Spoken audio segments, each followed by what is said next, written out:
छोटी सी कहानी के बारे में बात करने जा रहे हैं। कहानी एक स्टूडेंट के बारे में है जिसे अपने प्रोफेसर से एक सवाल मिला और उसके सॉल्यूशन ने प्रोफेसर को बुरी तरह से हिला डाला। 1939 का साल था। जगह थी यूनिवर्सिटी ऑफ कैलिफोर्निया। एक 25 साल का लड़का जिसका नाम था जॉर्ज यूनिवर्सिटी के हॉलवे से बुरी तरह भागता हुआ गुजर रहा था। वो अपनी स्टैटिस्टिक्स की क्लास के लिए 20 मिनट लेट था और जैसे ही वो ऑडिटोरियम पहुंचा तो पहले 2 मिनट रुककर उसने अपनी सांस ली और धीरे से ऑडिटोरियम का दरवाजा खोला। प्रोफेसर पढ़ाने में व्यस्त थे और वो लड़का भी उनकी नोटिस में आए बिना चुपचाप जाकर अपनी सीट पर बैठ गया। 20 मिनट लेट होने की वजह से उसने काफी कुछ मिस कर दिया था, मगर प्रोफेसर के मूड को देखकर उसने कुछ पूछना सही नहीं समझा। उसकी ब्लैक बोर्ड पर नजर गई तो उसने देखा कि 2 मैथ प्रॉब्लम्स के कंडीशन ब्लैक बोर्ड पर लिखे हुए थे। शायद ये 2 प्रॉब्लम्स अगले क्लास के लिए होमवर्क होंगे। ये सोचते हुए उसने उन 2 प्रॉब्लम्स को लिख लिया और प्रोफेसर को सुनने में व्यस्त हो गया। मगर जब दिन खत्म हुआ और वो घर पहुंचा तो उसने उन प्रॉब्लम्स को सॉल्व करने की बहुत कोशिश की, मगर वो प्रॉब्लम्स बहुत ज्यादा मुश्किल थे। अब उसे अपने क्लास में लेट होने पे पछतावा होने लगा। उसे ऐसा लगने लगा कि शायद उन 20 मिनट में उसने कुछ बहुत इंपॉर्टेंट मिस कर दिया। अगर वो क्लास सही वक्त पे पहुंच जाता तो शायद ये प्रॉब्लम सॉल्व करने में उसे इतनी मुश्किल नहीं होती, मगर होमवर्क था, करना तो था ही। उसे अगले काफी दिनों तक उस प्रॉब्लम को सॉल्व करने के लिए स्ट्रगल करना पड़ा और फिर फाइनली अगली स्टैटिस्टिक्स की क्लास का दिन आया। बहुत मेहनत करने के बाद उस लड़के ने उन दोनों मैथ प्रॉब्लम्स को सॉल्व किया और उस दिन खुशी खुशी क्लास में जाकर प्रोफेसर को होमवर्क का नोटबुक पकड़ा बैठा। प्रोफेसर ब्लैक बोर्ड में कुछ लिखने में व्यस्त थे। बिना ध्यान दिए उन्होंने उससे वो नोटबुक लिया और थैंक यू बोल के अपने डेस्क पे रख दिया। जॉर्ज भी चुपचाप जाकर अपनी सीट पर बैठ गया। इस बात को अब 2 हफ्ते हो चुके थे। प्रोफेसर ने जॉर्ज को अभी तक उस होमवर्क का जवाब नहीं दिया था। अगली स्टैटिस्टिक्स की क्लास में प्रोफेसर ने जॉर्ज से कहा कि उसका असाइनमेंट अभी भी चेक हो रहा है। इससे जॉर्ज थोड़ा सा डर गया। चेकिंग तो नॉर्मली इतने दिन नहीं लगते, कहीं उसने कुछ गलत तो नहीं कर दिया। मगर उसकी कुछ ही दिन बाद उसे इसका जवाब मिला। उसे डीन के ऑफिस में बुलाया गया। वो बुरी तरह डर चुका था। जैसे तैसे उसने अपनी हिम्मत जुटाई और डीन की ऑफिस की तरफ बढ़ चला। मगर अंदर घुसते ही उसने देखा कि डीन के साथ और भी बहुत सारे लोग थे और डीन के सामने वाली कुर्सी पे उसके स्टैटिस्टिक्स के प्रोफेसर बैठे थे। उसकी डर की सीमा नहीं रही। उसे लगा कि आज तो शायद उसे यूनिवर्सिटी से ही निकाल दिया जाएगा। एक दफा 20 मिनट क्लास में लेट हो जाना उस पर कुछ ज्यादा ही भारी पड़ गया।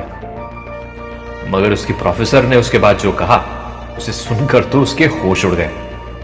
उन्होंने कहा, कांग्रेचुलेशंस जॉर्ज, ये सवाल तुमने कैसे सॉल्व किया? क्या ये तुमने खुद सॉल्व किया या किसी ने तुम्हारी मदद की? ये सब सुन के जॉर्ज की समझ में कुछ खास आया नहीं, इसलिए वो बड़ी मासूमियत के साथ पूछ बैठा, सर मैं कुछ समझा नहीं, आप क्या कहना चाह रहे हैं? फिर उसके स्टैटिस्टिक्स के प्रोफेसर ने उसे उसका नोटबुक दिखाया और यह बताया कि उसका जवाब एकदम सही है। उन्होंने बताया कि जब उन्होंने उसका असाइनमेंट देखा तो उनकी आंखें फटी की फटी रह गई। उन्हें अपनी ही आंखों पे विश्वास नहीं हो रहा था। दरअसल उन्हें यह याद था कि ये प्रॉब्लम्स उन्होंने उस लेक्चर की शुरुआत में स्टूडेंट्स को दिया था, लेकिन बात यह थी कि वो प्रॉब्लम्स कोई होमवर्क नहीं थी। वो प्रॉब्लम्स अनसॉल्व्ड प्रॉब्लम्स थे। जी हां, उस वक्त तक कोई भी उन प्रॉब्लम्स को सॉल्व नहीं कर पाया था। सिर्फ वो प्रोफेसर ही नहीं बल्कि दुनिया के बड़े बड़े स्टैटिस्टिशियंस भी उस प्रॉब्लम्स को सॉल्व नहीं कर पाए थे। कितनी ही वर्षों से बड़े बड़े मैथमेटिशियंस उन प्रॉब्लम्स को सॉल्व करने की कोशिश में लगे थे, जिसे इस 25 साल के लड़के ने बस कुछ ही दिनों में सॉल्व करके सोल्यूशन उनके हाथ में थमा दिया था। दोस्तों, हमारे इस हीरो का पूरा नाम है जॉर्ज बर्नार्ड डैनसिंग। 20वीं सदी का वो मशहूर वैज्ञानिक जिन्होंने प्रॉब्लम्स को सॉल्व करने के लिए सिंप्लेक्स मेथड के एल्गोरिथम का इजाद किया। बाद में 1974 में वॉन न्यूमैन के प्राइज को पाने वाले दुनिया के सबसे पहले इंसान बने और बाद में उन्होंने नेशनल मेडल ऑफ साइंस भी जीता। उनसे जब भी उनके सक्सेस के बारे में पूछा गया तो हमेशा यही कहा करते थे कि अगर उस दिन वो टाइम पे क्लास पहुंच गए होते तो शायद ये सब उनके साथ कभी नहीं होता। वो इतने सक्सेसफुल शायद कभी नहीं हो पाते। तकदीर का ही खेल कह सकते हैं, जिससे उस दिन वो क्लास में लेट पहुंचे और वो सुन ही नहीं पाए कि वो प्रॉब्लम्स अनसॉल्व्ड थी। इसी वजह से वो कुछ ही दिनों में उन प्रॉब्लम्स को सॉल्व कर पाए, क्योंकि उन्हें लगता था कि क्लास में टाइम पे ना होने की वजह से वो अकेले ही होंगे जो शायद उस प्रॉब्लम को सॉल्व नहीं कर पाएंगे और बाकी सारे स्टूडेंट सॉल्व कर बैठेंगे और वो पीछे रह जाएंगे। शायद अगर उन्होंने उस दिन ये बात सुन लिया होता कि वो प्रॉब्लम्स तो अभी तक किसी से सॉल्व ही नहीं हुई, तो शायद वो उसे सॉल्व करने की जी तोड़ कोशिश करते ही नहीं। ये उनका माइंडसेट ही था जिसने उन्हें उन प्रॉब्लम्स को सॉल्व करने में मदद की। तो दोस्तों, इसका मतलब ये बिल्कुल नहीं है कि आप क्लास में लेट जाना शुरू कर दें। इसका मतलब सीधा सीधा बस इतना ही है कि कभी कभी हम में कुछ नामुमकिन को भी मुमकिन करने की काबिलियत होती है। कुछ ऐसा जो शायद बहुत मुश्किल हो, जिसे शायद हमसे पहले किसी ने ना किया हो।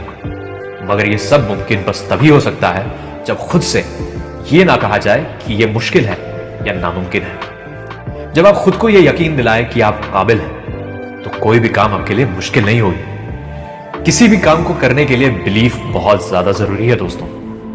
अगर आप ये वाकई में सोच लें कि ये काम तो मुझसे होगा ही नहीं, तो वो काम आपसे वाकई में कभी नहीं होगा।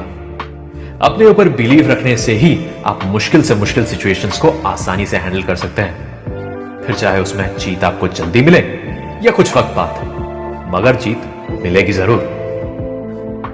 जैसी आपकी सोच होगी वैसा ही आपका सच होगा।